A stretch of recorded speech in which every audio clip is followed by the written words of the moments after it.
जय श्री राम। आइए जानते हैं सावित्री सत्यवान की पौराणिक कथा का रहस्य। महाभारत एक ऐसा ग्रंथ है जिसमें अनेकों पौराणिक धार्मिक कथा कहानियों का संग्रह है। ऐसी ही एक कहानी है सावित्री और सत्यवान की, जिसका सर्वप्रथम वर्णन महाभारत के वन पर्व में मिलता है।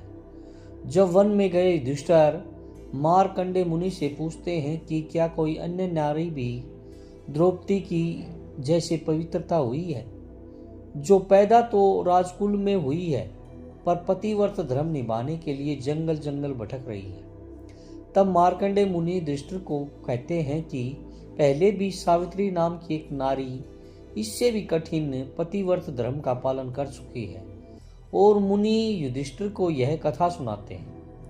मध्य देश के अशोपति नाम का एक बड़ा ही धार्मिक राजा था, जिसकी पुत्री का नाम सावित्री था। सावित्री जब विवाह योग्य हो गई तब महाराज उसके विवाह के लिए बहुत चिंतित थे। उन्होंने सावित्री से कहा, बेटी, अब तू विवाह के योग्य हो गई है, इसलिए स्वयं ही अपने योग्य वर चुनकर उससे विवाह कर ले। धर्मशास्त्र में ऐसी आज्ञा है कि विवाह योग्य हो जाने पर जो पिता कन्यादान नहीं करता वह पिता निंदनीय है। ऋतु काल में जो स्त्री से समागम नहीं करता वह पति निंदा का पात्र है। पति के मर जाने पर उस विधवा माता का जो पालन नहीं करता वह पुत्र निंदनीय है। तब सावित्री शीघ्र ही वर की खोज के लिए चल निकलती है। वह राज ऋषियों के रमणीय तपोवन में गई।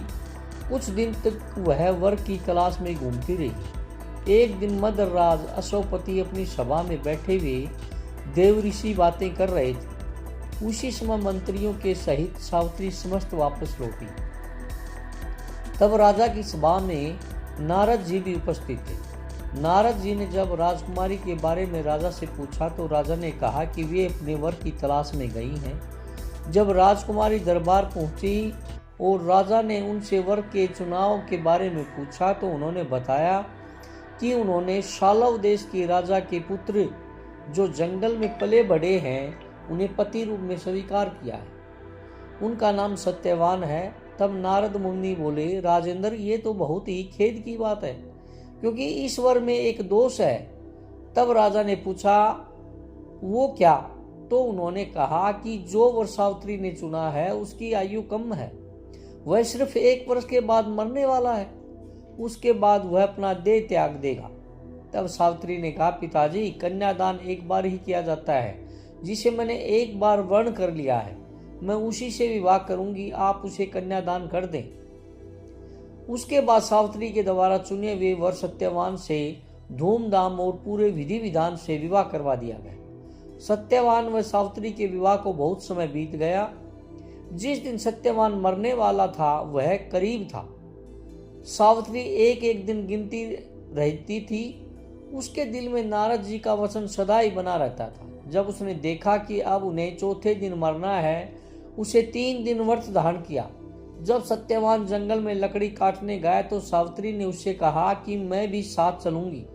तब सत्यवान ने सावित्री से कहा कि तुम व्रत के कारण कमजोर हो रही हो, जंगल का रास्ता बहुत कठिन और परेशानियों भरा है, इसलिए आप यहीं रहे। लेकिन सावित्री नहीं मानी।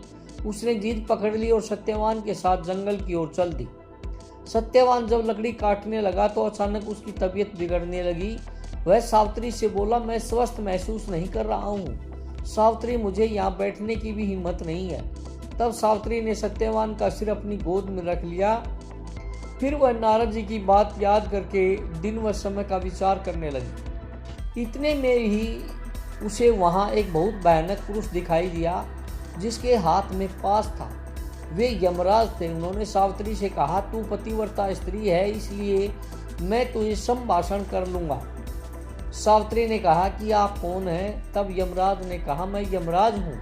इसके बाद यमराज सत्यवान के शरीर में से प्राण निकालकर उसे पास में बांध कर दक्षिण दिशा की ओर चल दिए। सावित्री बोले, मेरे पति देव को जहाँ भी ले जाएगा मैं भी वहाँ जाऊंगी। तब यमराज ने उसे समझाते हुए कहा कि मैं उसके प्राण नहीं लौटा सकता, तू मनचाहा वर मांग ले। तब सावित्री ने वर में अपने ससुर के आंखें मांग ली। यमराज ने कहा तथास्तु, लेकिन वह फिर उनके पीछे चलने लगी। तब यमराज ने उसे फिर समझाया और वर मांगने को कहा। उसने दूसरा वर मांगा कि मेरे ससुर को उनका राज्य वापस मिल जाए।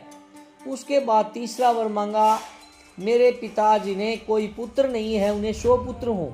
यमराज ने फिर कहा, सावित्री तुम वापस लौट जाओ, चाहो तो मुझसे कोई और वर मांग लो। तब सावित्री ने कहा, मुझे सत्यवान से 100 यशस्वी पुत्र हों।